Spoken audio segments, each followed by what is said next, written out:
Congress party के पूर्व राष्ट्रीय अध्यक्ष राहुल गांधी और वायनाड से जो सांसद हैं वर्तमान में राहुल गांधी, वो लगातार एक के बाद एक ऐसे बयान दे रहे हैं जिनसे विवाद उत्पन्न हो रहा है। अब राहुल गांधी ने मोटेरा स्टेडियम, जो कि दुनिया का सबसे बड़ा स्टेडियम है, उसका नाम प्रधानमंत्री नरेंद्र मोदी के ऊपर रखा गया, उसको लेकर भी ट्वीट किया है कि इस देश में सिर्फ 2 ही लोगों का विकास हो रहा है। रतनलाल कटारिया जी हमारे साथ हैं। सर, राहुल गांधी कह रहे हैं कि इस देश में हम 2 हमारे 2, इन्हीं दोनों लोगों का विकास हो रहा है, सरकार को बाकी लोगों से कोई लेना देना नहीं। वास्तव में ये नारा जो था, ये इंदिरा गांधी के समय का था, जिसको राहुल जी हमारे बारे में दोहरा रहे हैं।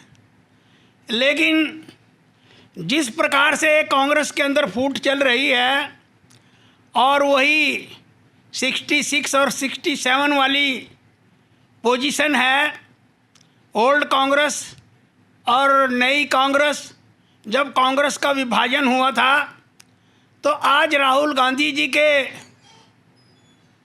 मार्गदर्शन में कांग्रेस पार्टी का ये हाल हो रहा है कि वो पार्टी लगातार डूबती जा रही है। और वो तो कहते हैं हमको कि हम 2 हमारे 2, लेकिन मैं ये कहूँगा राहुल जी, आप जिस नारे पे चल रहे हैं वो नारा है बोलो बम बम, हम ही हम और मैं ही हूँ जो कुछ भी हूँ, कांग्रेस में और कोई मैटर नहीं करता। उस पॉलिसी के ऊपर काम कर रहे हैं।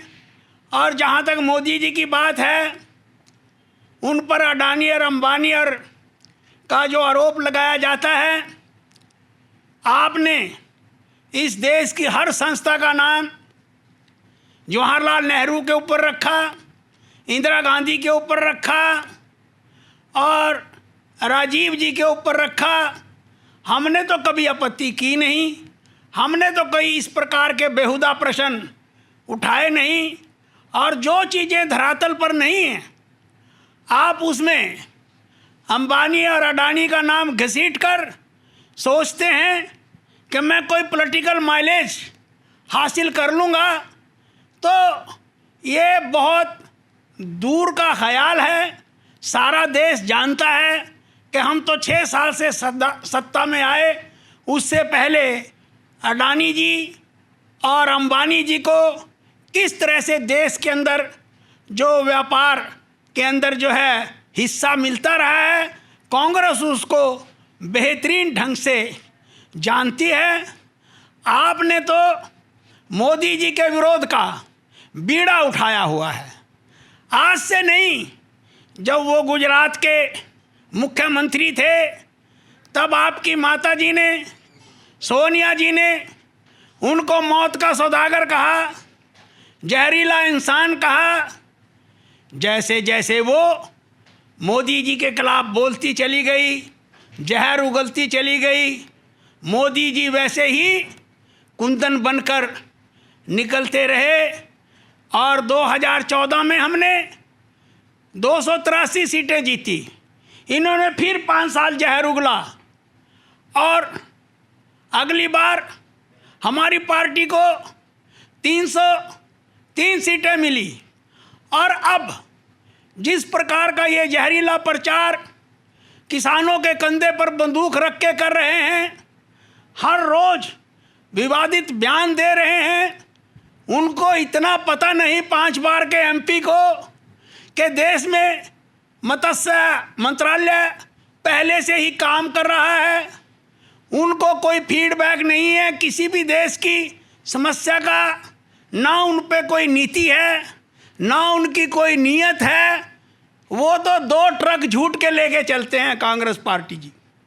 कहीं पर सोनिया गांधी बांट रही है उस झूठ को, कहीं पर राहुल जी बांट रहे हैं, कहीं पर उनकी बहन प्रियंका जी उस झूठ को बांट रहे हैं। लेकिन देश की जनता भली भांति समझ चुकी है कि भारत को अगर कोई आत्मनिर्भर बना सकता है तो उस शख्स का नाम है नरेंद्र मोदी। देश के अंदर जो वोकल पर लोकल का नारा देकर अपने देश के अंदर स्वदेशी की भावना को जागृत कर सकता है, उसका नाम है नरेंद्र मोदी। 2024 तक जो देश के 19.5 करोड़ घरों तक पानी पहुंचा सकता है, उसका नाम है नरेंद्र मोदी, जो 4 करोड़ दलित बच्चों को स्कॉलरशिप देकर 1,000 करोड़ रुपए से उनकी राशि 60,000 करोड़ रुपए तक बढ़ा सकता है।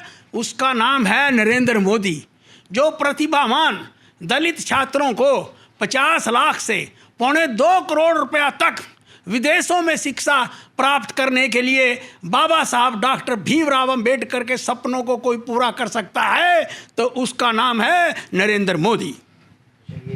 जिस तरीके से राहुल गांधी बयानबाजी कर रहे हैं उससे बीजेपी को साफ तौर पर लगता है कि जिस तरीके से वो दुष्प्रचार करेंगे बीजेपी को आने वाले दिनों में इसका राजनीतिक फ़ायदा ज़रूर मिलेगा।